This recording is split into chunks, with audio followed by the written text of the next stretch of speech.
நம்ம உடம்புல நான் எப்ப ஒரு அவமான உணர்வு ஏற்படுகிறதோ, என் மீதே எனக்கு கோபம் ஏற்படுகிறதோ, உடலிலே பாஸ்போரிக் அமிலம் சுரக்கிறது. இப்ப எவ்வாறு மன்னித்தல், அதுதான் ரொம்ப ரொம்ப முக்கியம். ஹலோ ஃப்ரெண்ட்ஸ், எல்லாம் ரொம்ப நல்லா இருக்கிறீங்கன்னு நினைக்கிறேன். உறவுகள் மேம்பட என்ற இந்த நிகழ்ச்சியில நம்ம சந்திக்கிறோம். ரொம்ப மகிழ்ச்சி. காந்தியடிகள் வாழ்க்கையில நடந்த ஒரு உண்மை சம்பவம். காந்தி உப்பு சத்தியாகிரகம் போராட்டம் செய்து ஒரு தடவை அவர் கைதாகிறார். 3 மாதம் அவருக்கு சிறைவாசம். அவர் ஜெயிலில் இருக்கும் பொழுது, உங்களுக்கு நல்லா தெரியும், ஜெயிலில் இருக்கிறவங்களுக்கு, கைதிகளுக்கு பலவிதமான வேலைகள் அவங்களுக்கு கொடுக்கப்படும். அவர் 1 மாசம் ஃபுல்லா அவர் தோட்டத்தில் வேலை செய்தார். அந்த 1 மாசம் முடிவில், அந்த ஒரு மாதம் முடிகிற அந்த ஒரு 2-3 நாள் அவருக்கு இரவில் தூங்கும் பொழுது அவரை ரொம்ப ரொம்ப தொந்தரவு செய்கிற மாதிரி ஒரு கனவு வருது. என்னன்னா, அவர் பார்த்த அந்த கனவுல, இரவில் வந்த கனவுல அவர் தன்னுடைய அம்மாவை கொல்லுவது போன்று வருகிறது. யாருக்குமே இது பயங்கரமா ஒரு அதிர்ச்சியா இருக்கும்.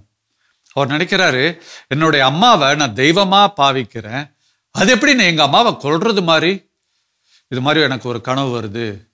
ஒருவேளை நான் எதிர்காலத்தில் எதுவும் அப்படி செஞ்சிருவேனோ என்ற ஒரு பயம். கடவுளே, தயவு செய்து இந்த கனவு வரக்கூடாது என்று சொல்லிட்டு அடுத்த இரவு தூங்குறாரு. அதே போன்று கனவு வருது. தன்னுடைய தாயை அவரே கொலை செய்யறது மாதிரி ஒரு கனவு வருது காந்தியடிகளுக்கு. இன்னும் மனசு கஷ்டமாயிடுது. அடுத்த நாள் ஜெபிக்கிறார். அன்றைக்கு நைட்டு 3வது இரவிலும் அவருக்கு தன்னுடைய தாயை கொல்லுவது போன்ற ஒரு கனவு. என்னடா இது மாதிரி தொடர்ந்து வருதேன்னு அவருக்கு ரொம்ப மனக்கலக்கமாயிடுச்சு. அடுத்த நாள் 4வது நாள் சூப்பரிண்டென்டென்ட் சொல்றாரு, எல்லாருக்குமே வேலை மாற்றம். அப்ப காந்தியடிகள் கிட்ட சூப்பரிண்டென்டென்ட் சொல்றாரு, சார், உங்களுக்கு வேலை மாற்றம். இது வரைக்கும் தோட்டத்தில் வேலை செஞ்சீங்க, இப்போ 1 மாதம் நீங்க கிச்சன்ல போய் வேலை செய்யுங்க.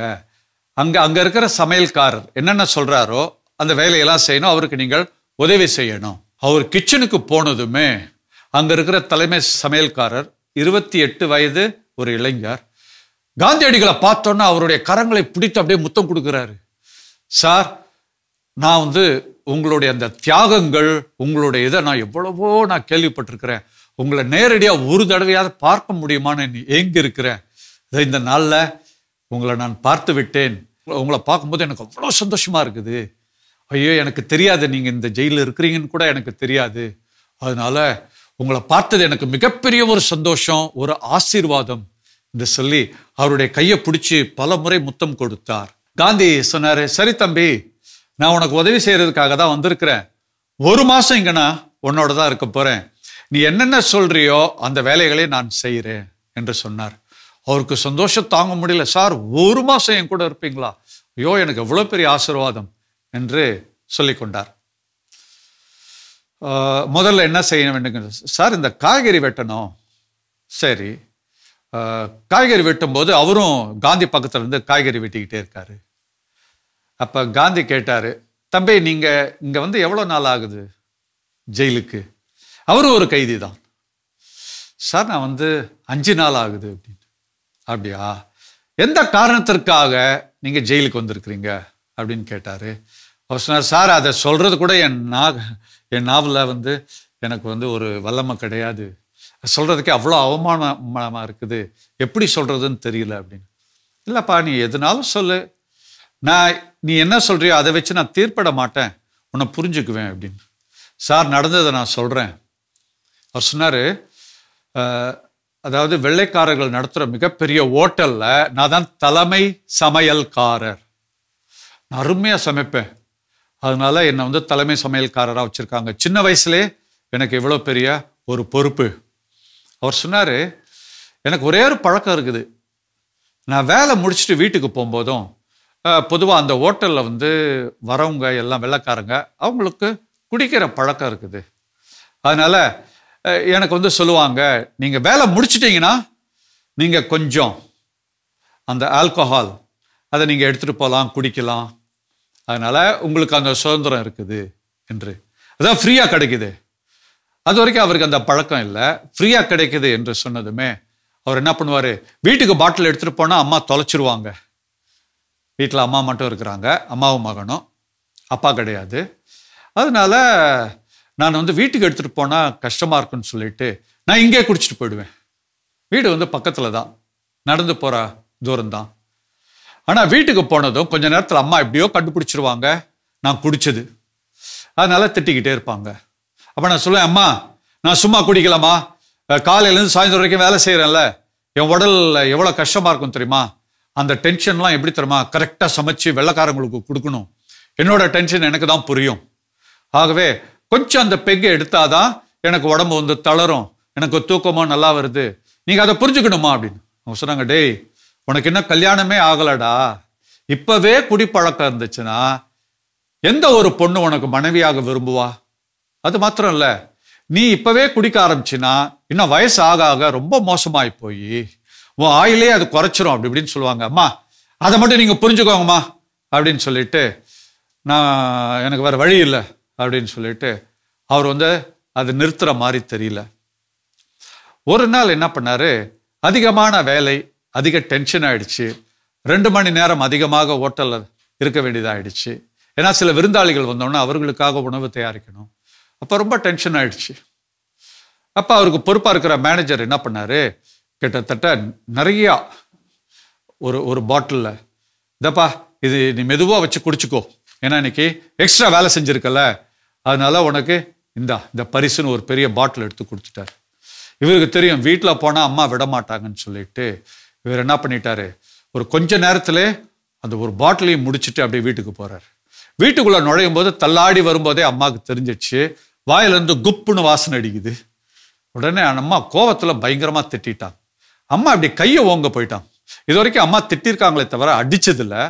இப்ப அடிக்கல, அடிக்கிறதுக்கு கையை ஓங்கிட்டாங்க. இப்படிலாம் பண்றியாடா அப்படின்னு சொல்லிட்டு ஓங்கின உடனே அவர் சொன்னாரு, எனக்கு அந்த குடிப்பழக்கத்துல என்ன செய்யறேன்னு தெரியாம அம்மா கை ஓங்கினோன்னா கையவா ஓங்குறேன்னு சொல்லிட்டு அம்மா முகத்தை பிடிச்சி ஒரே தள்ளுனேன்.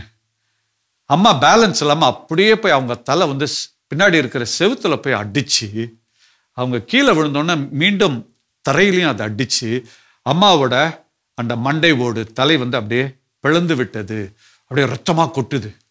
உடனே நான் வெளியே போய் கத்துன்னு கத்துனோம்னா ஆட்கள்லாம் வந்தாங்க, ஓடி வந்தாங்க.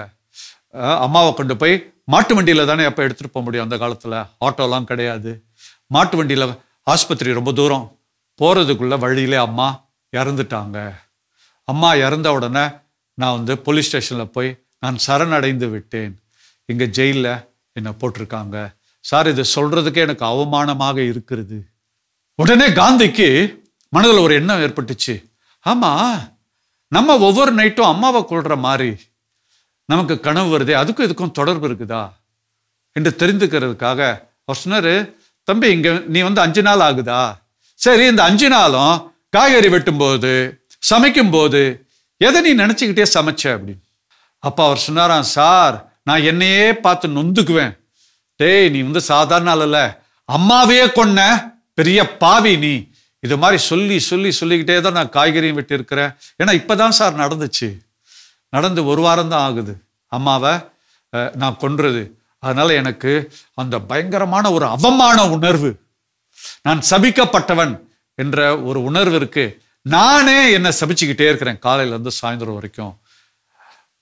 காந்தி சொன்னார், தம்பி முதல்ல இந்த சபிக்கிறதை விட்டுடு என்று சொன்னார்.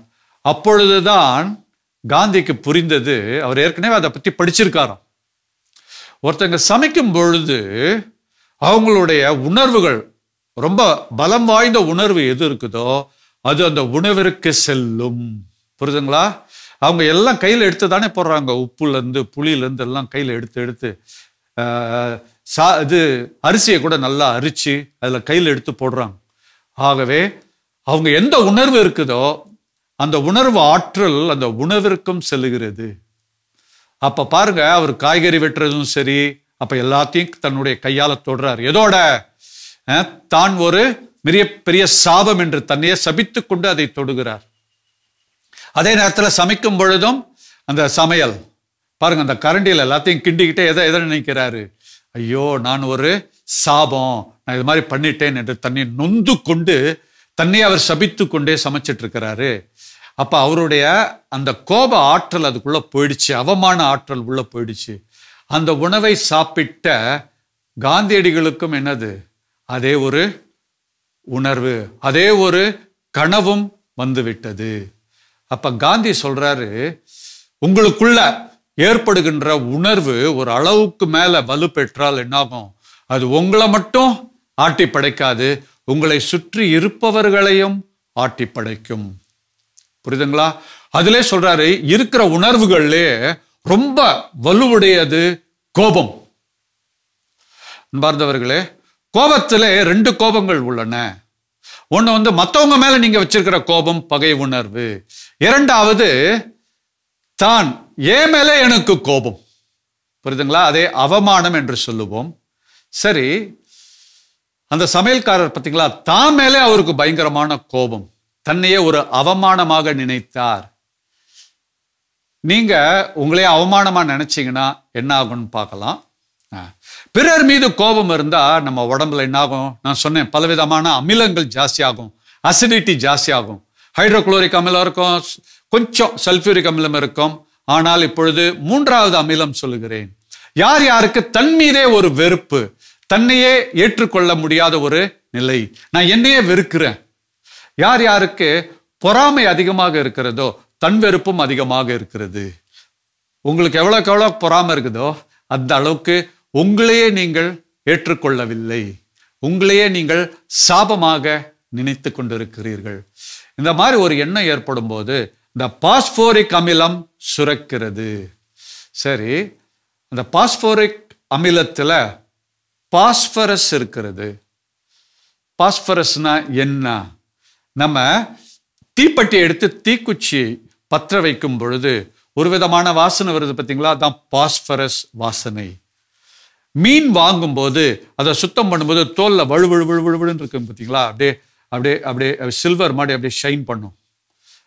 அதுதான் அந்த வெள்ளி மாதிரி இருக்குது பார்த்தீங்களா, அதுவும் பாஸ்பரஸ். நம்ம உடம்புல நான் எப்போ ஒரு அவமான உணர்வு ஏற்படுகிறதோ, என் மீதே எனக்கு கோபம் ஏற்படுகிறதோ, உடலிலே பாஸ்போரிக் அமிலம் சுரக்கிறது. இந்த அமிலம் பொதுவாகவே எங்க வரும்னா தோலுக்கு வரும்.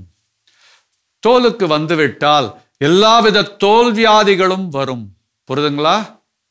யாருக்கு பித்த தோஷம் இருக்கிறதோ அவங்களுக்கு என்ன ஆகும்? 2 விஷயம் சொன்னேன். ஒண்ணு என்னது? உடம்புல ஒரு துர்நாற்றம் ஏற்படும். இரண்டாவது, உடல் வலி, காரணம் இல்லாமல் உடம்புல சில பகுதிகள் வலிச்சுக்கிட்டே இருக்கும், நாள் கணக்கா, வார கணக்கா. அப்பனா நீங்கள் கோபத்தை கட்டுப்படுத்துறீங்கன்னு அர்த்தம். ஆனால் யாருக்கு தன் மீதே கோபம் இருக்கிறதோ, ஒரு அவமான உணர்வு இருக்குதோ, அவங்களுக்கு என்ன ஆகும்?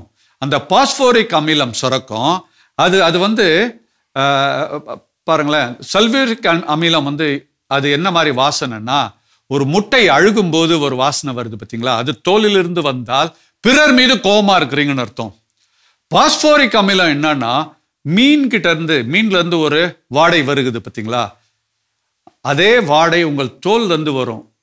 அந்த ஃபிஷ் ஸ்மெல் அது இருந்தால் உங்கள் மீதே உங்களுக்கு வெறுப்பாக இருக்கிறது என்று அர்த்தம். அப்படின்னா என்ன? உங்களுக்கு தோல் வியாதிகள், பலவிதமான வியாதிகள் வரலாம். அதே நேரத்தில் தலைவலியும் அது நீங்கள் உங்களையே ஏற்றுக்கொள்ளவில்லை என்றால், மன போராட்டத்தோடு வாழ்ந்து கொண்டிருந்தால் உங்களுக்கு தலைவலியும் வரும். அதே நேரத்தில் சைனசைட்டிஸ், இஎன்டி பிரச்சனைகள், இதற்கெல்லாம் அதாவது தலை சம்பந்தப்பட்ட பிரச்சனைகளும் தோல் சம்பந்தப்பட்ட பிரச்சனைகளும் அவமான உணர்வினால் வரலாம். புரியுதுங்களா? ஆகவே உங்களையே நீங்க மன்னிச்சுக்கிறீங்களா? அது ரொம்ப முக்கியம். மற்றவங்களை மன்னிச்சா மட்டும் போதாது, உங்களையே நீங்கள் மன்னிக்க வேண்டும். அன்பார்ந்தவர்களே, இப்ப நிறைய விஷயம் சொல்லிட்டேன். இப்ப எவ்வாறு மன்னித்தல், அதுதான் ரொம்ப ரொம்ப முக்கியம். நாம் விவிலியத்திலே பார்க்கிறோம். தாவீதுக்கு இது போன்ற ஒரு பெரிய ஒரு ஆபத்து ஏற்படுகிறது, ஒரு பிரச்சனை ஏற்படுகிறது. அவர் அதை எவ்வாறு கையாளுகிறார்? நமக்கு நல்லா தெரியும்.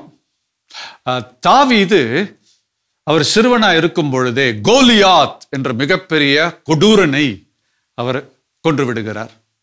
எல்லாருமே தயங்குறாங்க. சவுல் மன்னனே அவன் பக்கத்துல போறதுக்கு பயப்படுறான். ஏனென்றால் விவிலியம் சொல்லுகிறது அவன் பெரிய அரக்கன். 1 சாமுவேல் 17:49 தாவீது அவ்வளோ பெரிய மிகப்பெரிய அரக்கனை இறை வல்லமையோடு வீழ்த்துகிறான். அப்ப இஸ்ரேல் மக்களுக்கு ஒரே சந்தோஷம். தாவீது இஸ்ரேல் மக்களையும் காப்பாற்றுகிறார், சவுல் மன்னனையும் காப்பாற்றுகிறார். சவுல் மன்னன் எவ்வளவு சந்தோஷம் அடையணும், தன்னை காப்பாற்றி விட்டான் என்று. சவுல் மன்னன் அதாவது அவன் மேல சந்தோஷப்படுறதுக்கு பதிலாக பொறாமை கொள்கிறான். ஏனென்றால் எல்லாருமே தாவீதை ரொம்ப புகழ்றாங்க. தன்னை விட தாவீதை அதிகமா புகழ்ந்ததுனால பொறாமைப்பட்டு அதுவே கோபமாக மாறி அவனை தொலைத்து கட்ட வேண்டும், அவனை கொலை செய்ய வேண்டும் என்று முடிவு செய்கிறார். பல முறை அவர் முயற்சி செய்யறாரு. ஆனா தாவீதுக்கே தெரியல இவர் தன்னை எதிராளியா பார்க்கிறாரு, தன்னை கொலை செய்ய முயற்சி செய்கிறார் என்று. 1 சாமுவேல் 19:11-12 அதுல வாசிக்க பார்க்கிறோம். தன்னுடைய மனைவியோடு தாவீது அரண்மனையில் மேல் மாடியில் இருக்கிறார். அவருடைய நண்பர் யோனத்தான் ஓடி வந்து சொல்றாரு, டே டே டே டே இந்த அரண்மனையை விட்டு ஓடி போயிடு. ஏனென்றால் என்னோட அப்பா சவுல் மன்னன் உன்னை கொல்வதற்காக அவர் ஏற்கனவே அங்க இருக்கிற படை வீரர்கள்ட்ட சொல்லிட்டாரு, ஈட்டியால குத்தி உன்னை கொலை பண்ணணும்னு சொல்லிட்டு, நீ படி வழியா இறங்கி போனீன்னா உன்னை கொன்று விடுவார்கள். அதனால தயவு செய்து வேற எங்கேயும் போகாத, ஜன்னல் வழியா குதிச்சு தப்பிச்சிரு. ஏனென்றால் படை வீரர்கள் அங்க காத்துக்கிட்டே இருக்கிறாங்க, நீ படி வழியா போனீன்னா அவ்வளவுதான், தொலைந்தாய் என்று சொன்னதுமே தாவீதுக்கு அப்பதான் அந்த ஆபத்து புரிகிறது. உடனே ஒரு துணியை எடுத்துக்கொண்டு, பெட்ஷீட்டோ ஏதோ ஜன்னலில் கட்டி கொண்டு அவர் என்ன செய்யறாரு, ஜன்னல் வழியாக காம்பவுண்ட் வால்ல குதிச்சு அத வெளியே அவர் குதித்து ஓடி ஓடி விடுகிறார். புரியுதுங்களா? தப்பித்த தாவீதுக்கு பயங்கரமான கோபம். இதுதான் சொல்லுவாங்க, உதவி செய்ய போய் எல்லாம் உபத்திரவமாக மாறிடுச்சு அப்படின்னு சொல்லிட்டு. அவரை காப்பாத்தினாரு தாவீது, ஆனா அவரோ இவரை கொலை செய்ய முயற்சி செய்கிறார்.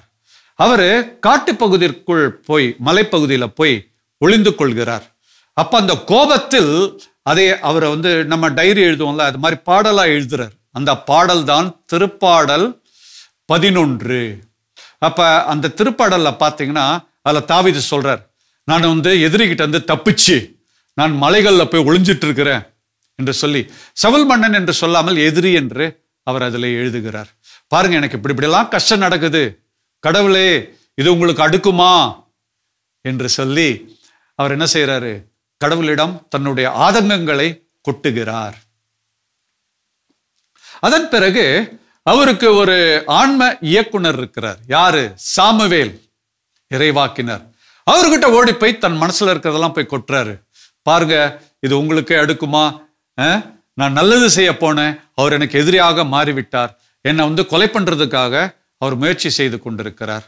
அப்பொழுது சாமுவேல் சொல்லுகிறார், சவுல் உன்னை கொலை பண்ண ட்ரை பண்றாரா, கவலைப்படாத, நம்ம யாவே இறைவன் என்ற பாத்திரத்தில் நம்மளுடைய அந்த கஷ்டத்தெல்லாம் நம்ம கொட்டுவோம், இறைவன் நமக்கு என்ன செய்கிறார் என்று சொல்லி அவர்கள் என்ன செய்யறாங்கன்னா அங்கே அமர்ந்து இறைவனை புகழ்ந்து கொண்டே இருக்கிறார்கள். அவ்வளவுதான். 1 சாமுவேல் 19:18-24 மிக தெளிவாக சொல்லப்பட்டிருக்கிறது. 2 பேரும் என்ன செய்யறாங்க, இறைவனை புகழ்ந்து கொண்டே இருக்கிறார்கள். அத குளோசலாலியா என்று சொல்வார்கள், அதாவது இறைப்புகழ் சொல்லுவது. இதே போன்று சொல்லிக் கொண்டே இருக்கிறார்கள். சவுலுக்கு தெரிந்து விடுகிறது தாவீது எங்க ஒளிஞ்சிட்டு இருக்கிறான்னு சொல்லிட்டு. உடனே படை வீரர்கள் அனுப்புறார், போய் அவன் தலையை சீவிட்டு வாங்கன்னு. அவர்கள் செல்லும் பொழுது தாவீதை சுற்றி ஒரு பாதுகாப்பு வளையம் ஏற்பட்டிருக்குது. ஏன்? அவர்கள் இறை புகழ்ச்சியில் முழுமையாக ஈடுபடுத்தி இருக்கிறார்கள். அப்ப அவர்கள் அந்த பாதுகாப்பு வளையம் அதற்குள் நுழைந்ததுமே தாவீதை கொல்லுவதற்காக அதற்கு பதிலாக அவர்கள் என்ன செய்யறாங்க, இறைவனை புகழ்ந்து விட்டு அவர்களும் சென்று விடுகிறார்கள். பாருங்க, அவர் இரண்டாவது ஒரு படை அனுப்புறார், அவர்களும் அதே மாதிரி. மூன்றாவது சவுல் சொல்கிறார், நானே அவனை கொலை செய்து விட்டு வருகிறேன் என்று சொல்கிறார். அந்த பாதுகாப்பு வளையத்திற்குள் வந்ததுமே தன்னுடைய அரச ஆடையை களைந்து விட்டு தரையிலே விழுந்து இறை புகழ்ச்சி கூறி அவரும் எழுந்து சென்று விட்டார். புரியுதுங்களா? அப்ப அவருக்கு பயங்கரமான கோபம். ஆனா இறைவனது பராமரிப்பை அவர் உணர்கிறார். புரியுதுங்களா? உணர்ந்ததுமே அவருக்கு சவுல் போயிட்டாரு. பொதுவாகவே ஒரு கஷ்டம் நீங்கின அப்புறம் முதல்ல பயங்கரமா பசிக்கும். அவருக்கு 2-3 நாளா சரியா சாப்பிடல தாவீது. ஏன்னா நான் பயந்து ஒளிஞ்சு இருக்கிறார். ஆகவே முதல்ல பயங்கரமா பசிக்குது. ஒரு கிராமத்துல போய் உணவு வாங்கி சாப்பிடலாம் என்று ஒரு கிராமத்திற்குள் செல்லுகிறார். கிராமத்துக்குள் நுழைஞ்சதுமே 4 பேர் அவரை பிடிச்சிடுறாங்க. அப்பொழுதுதான் அவருக்கு தெரிகிறது அந்த கிராமம் காத் என்ற ஒரு கிராமம். அது யாருன்னா இவர் கொன்றார்ல கோலியாத், அவர் பிறந்து வளர்ந்த கிராமம். புரியுதுங்களா? அப்ப காத்தை சேர்ந்த மனிதர்கள் தாவீதை இருக்க பிடிச்சுக்கிட்டு அவங்க சொல்றாங்க, நமது தளபதியை கொன்றவன், இவனை நம்ம சும்மா விடக்கூடாது, அரசர்கிட்ட கொண்டு போய் இவனை ஒப்படைச்சு இவனுக்கு தூக்கு தண்டனை, மரண தண்டனை வாங்கி கொடுக்கணும் என்று சொல்லி அவரை இழுத்துட்டு போறாங்க. பாருங்க, இதுதான் சிங்க குகைக்குள்ளே அவர் மாட்டிக்கொண்டார். இப்ப அதை விட பெரிய ஆபத்து இல்ல, சவுல் மன்னனிடமிருந்து தப்பித்து கொண்டார். சிங்க குகைக்குள் இப்பொழுது இழுத்து செல்லப்படுகிறார். பாருங்க கடவுளுடைய பராமரிப்பு. அந்த அரண்மனைக்குள்ள நுழையணும், இவருக்கு திடீரென்று ஒரு யுக்தி வருகிறது, மனதிலே ஒரு எண்ணம் வருகிறது. தாவீது என்ன தெரியுமா செய்யறாரு?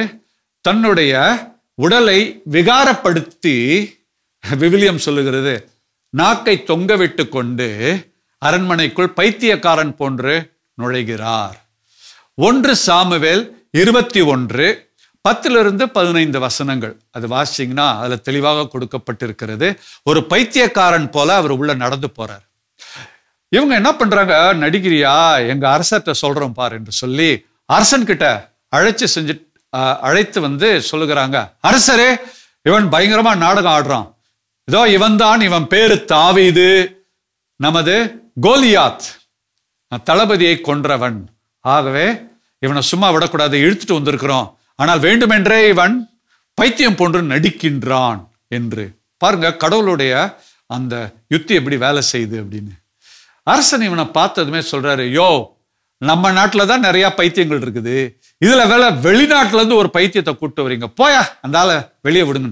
இல்ல அரசரே, இவன் நடிக்கின்றான், ஐயோ இவங்களை விட்டீங்கன்னா ஆபத்து, அவனை நம்ம இங்க எப்படியாவது அவனை கொலை செய்ய வேண்டும் என்று இவர்கள் சொல்லுகிறார்கள். அதெல்லாம் வேணாம், அவனுக்கு விடுதலை கொடுத்துருங்க, அவனை விட்டுருங்க என்று அரசன் சொல்லிவிட்டு போய்விட்டார். இவங்களுக்கு வேற வழி இல்லை. ஒருவருக்கு விடுதலை கொடுத்தால் 3 நாளைக்கு அவர்களுக்கு உணவு கொடுக்க வேண்டும். அப்ப பாருங்க, தாவீது கிட்ட 3 நாளைக்கு உணவும் கொடுத்துட்டு, ஓ நல்ல நேரையா பொழைச்சுக்கிட்ட, சரி போ, எங்க அரசரே உன்னை விடுவிக்க சொல்லிட்டாரு, போ என்று விடுவித்து விட்டார்கள். அப்ப பாருங்க, சிங்க குகைக்குள் போய் எவ்வாறு இறைவன் அவரை காப்பாற்றினார். இந்த மகிழ்ச்சியோட அவர் மீண்டும் காட்டுக்கு போறார். போயிட்டு அங்க ஒரு மரத்து மேல உட்கார்ந்து கவனிக்கிறார். அவரை சுற்றி சிங்கங்கள் இருக்கின்றன. சிங்கம் நம்ம மாதிரி ஒரு நாளைக்கு 3 வேளை 4 வேளைலாம் சாப்பிடாது. சிங்கத்துக்கு ஒரு பழக்கம் இருக்குது. எப்பவுமே வேட்டையாடுவது யாரு? பெண் சிங்கம் தான் வேட்டையாடும். அது எப்ப வேட்டையாடும்னா, சிங்கம் ஒரு குடும்பமாக இருக்கும். அதுல யாருக்கு ரொம்ப மதிப்பு மரியாதைன்னா சிங்க குட்டிகள். அப்ப எல்லாம் அமைதியாக உட்கார்ந்துருக்கோம். 1 வாரம் கூட 10 நாட்கள் கூட சில நேரத்துல சிங்கங்கள் சாப்பிடாது. ஒரு நாள் அந்த சிங்க குட்டிக்கு பசி ஏற்பட்டதுமே அது அனத்தும், ஒரு சவுண்டு கொடுக்கும். உடனே அம்மா சொல்லுவாங்க, கண்ணு உனக்கு பசிக்குதா, உனக்கு உணவு கொண்டு வருகிறேன் என்று சொல்லி அது வேட்டையாடி, அது ஒரு மிருகம் மானை பிடித்து கொண்டு தன்னுடைய குட்டிகளுக்கு கொடுக்கும். புரியுதுங்களா? அப்ப சிங்கங்கள் என்ன செய்யும்? முதல்ல குட்டிகளை பராமரித்த பிறகு, கவனிச்ச பிறகுதான் அவைகள் உணவை உண்ணும். அப்ப பாருங்க, தாவீது இதை பார்த்ததுமே திருப்பாடல் 34 அதை எழுதுகிறார் இல்ல, அதுல கூட வருது, ஆண்டவர் எவ்வளவு நல்லவர் என்று சுவைத்து பாருங்கள். அந்த 34:10 அவர் சொல்லுவார், சிங்கக்குட்டிகள் கூட பட்டினி இருக்கும், ஆண்டவரை நாடுவோருக்கு எந்த குறையும் இல்லை. அப்ப பாருங்க, இறைவன் என்ற பாத்திரத்தில் தன்னுடைய கோபத்தை கொட்ட கொட்ட கொட்ட அவருக்கு அந்த இறை பராமரிப்பை அவர் அனுபவிக்கிறார். இறைவனின் அன்பை சுவைக்கிறார். அதான் சொல்றான், அவர் எவ்வளவு நல்லவர் என்று சுவைத்து பாருங்கள்.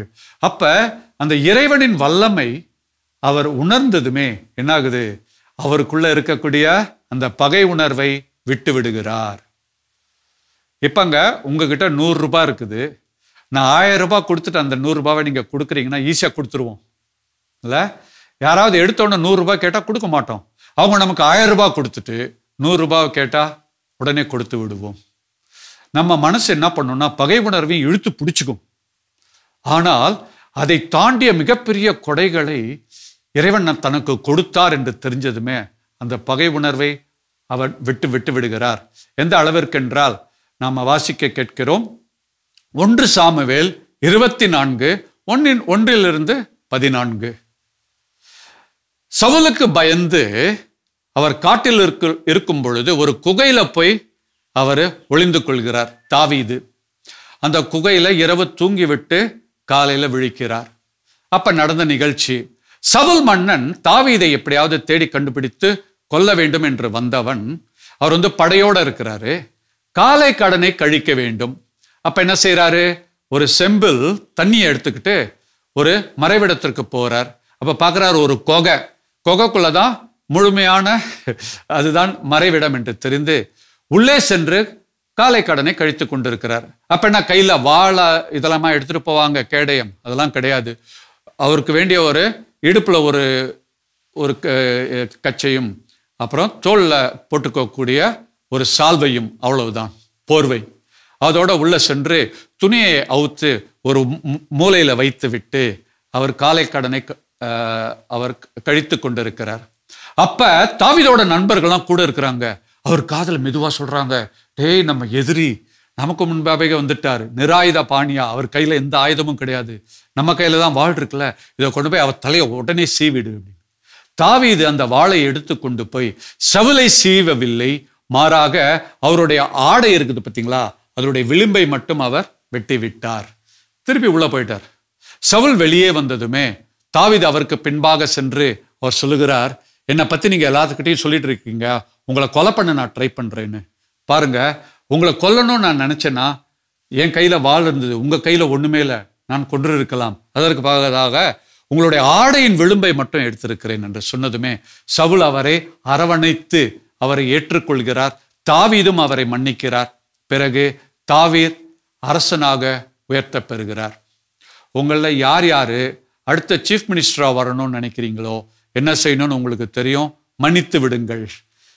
ஆடு மேய்க்கும் சிறுவனை மன்னித்ததுமே இறைவன் அரசராக உயர்த்துகிறார்.